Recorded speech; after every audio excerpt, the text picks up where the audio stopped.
Hey guys, welcome back to 24/7 Tech. Today we are diving into the world of iPads, comparing all the latest models that Apple has: the iPad 10th Gen, the iPad Mini 6, the iPad Air M2, 11 and 13 inch, and the iPad Pro M4, 11 and 13 inch. We're going to cover everything from design and display to performance, cameras, and of course the price. And we're going to find out which iPad is the best choice for you. So with there being many models, each have their own purpose. So for the design and build, we're gonna first look at the design and build quality. Each iPad has its own unique look and feel. 10th Gen, which is the cheapest one, has a sleek aluminum body measuring 9.79 inches in height and 7.07 inches in width. It is 0.28 inches thick and weighs about 1 pound. For the Wi-Fi model, the cellular Wi-Fi model is a little heavier because of the antennas, I think, but it shouldn't be too much of a difference if you do go for that. So we aren't talking about the Wi-Fi cellular models, we're just talking about the basic ones, but it mostly applies for Wi-Fi cellular as well. But I think we may get on that a little bit, but we'll find out. The iPad Mini 6 is the most portable iPad with an 8.3 inch height and 5.3 inch width. So diagonally, I believe it's 8.3 inches, because that's like Apple brands them by inches diagonally. It's super thin at 0.25 inches and weighs only 0.65 pounds, so really light. The M2 iPad Air, 11 inch and 13 inch are both very slim and lightweight. That's why they're called the Air. 11 inch is 9.74 inches tall and 7.02 inches wide, weighing just over 1 pound, while the 13 inch is 11.04 inches tall and 8.46 inches wide, weighing 1.36 pounds. Finally, the Pro M4 models are even thinner, which is one of the things Apple really talked about a lot, even though it feels like you can just snap them in half because they're so thin. But the 11-inch Pro is 9.83 inches tall, 6.99 inches wide, and 0.21 inches thick, weighing just under a pound. The 13-inch Pro is 11.09 inches tall, 8.48 inches wide, and 0.20 inches thick, and weighs 1.28 pounds. So for portability, the iPad Mini 6 is unmatched. If you want a larger screen with a premium feel, the iPad Pro models are impressive. For something in between, the iPad Air M2 strikes a nice balance. Now let's talk about the displays. This is crucial for media consumption and creative work. While all the displays are really good, there are some differences. The iPad 10th Gen, it features a 10.9 inch liquid retina display with a resolution of 2360 by 1640 pixels, offering 500 nits peak brightness, which, unless you're outside, it's really good. Although newer ones can go up a lot more, but you really wouldn't be using iPads outside very much, so it shouldn't be a problem. The Mini 6 is an 8.3 inch liquid retina display, so I guess I was right.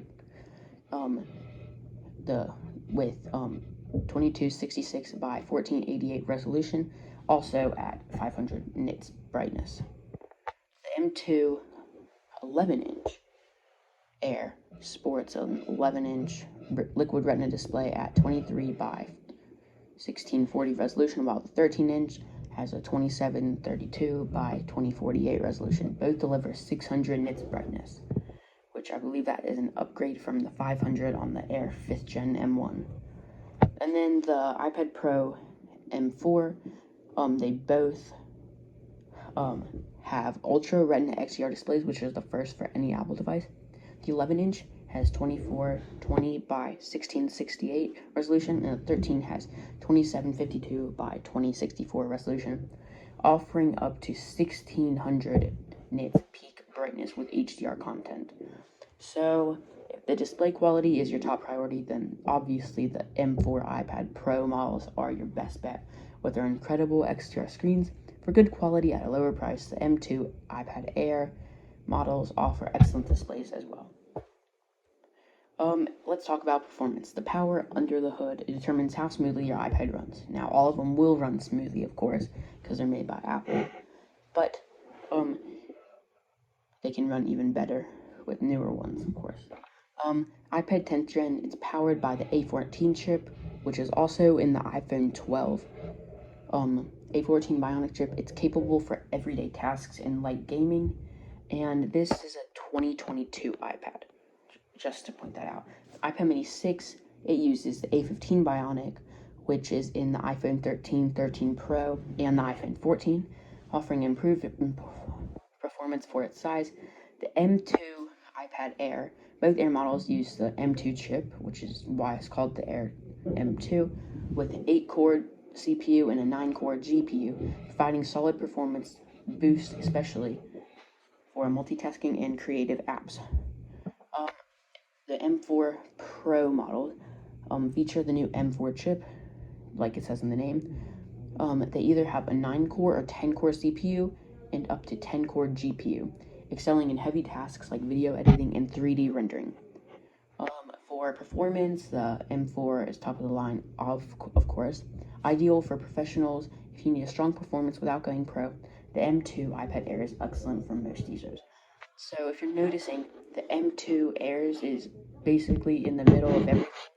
And I have a 5th Gen M2 Air, or a 5th Gen M1 iPad Air, and it is very nice and is very fast.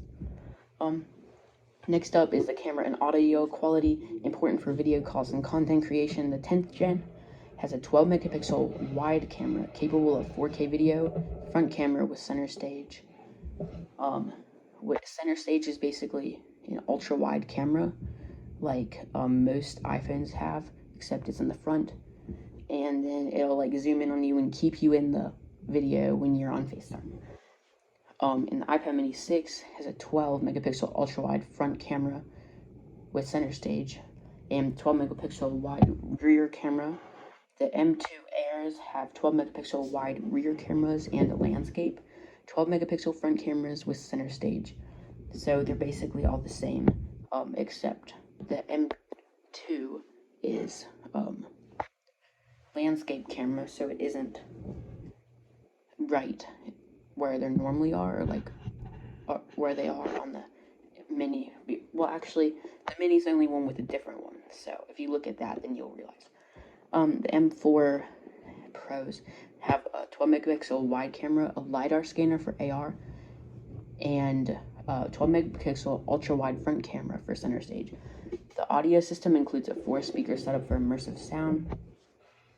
And they used to have a 12 megapixel ultra wide rear camera, but for this model, they for some reason got rid of it. Apple never told us why.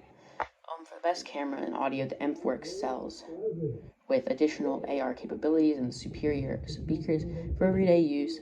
The iPad mini, for once, provides great quality, as do all of them.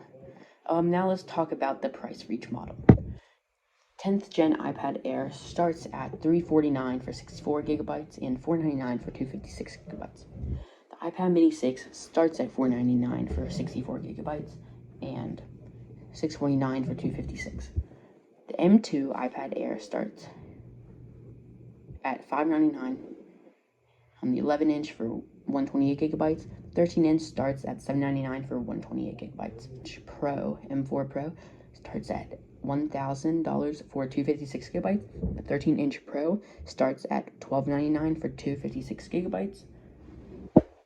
So the iPad 10th Gen obviously offers the best budget for a balance of performance and price. The M2 is a great choice at $699 for 256 gigabytes, which is a great choice if you are wanting to spend all the money and get the ultimate iPad experience and are willing to spend a lot of money.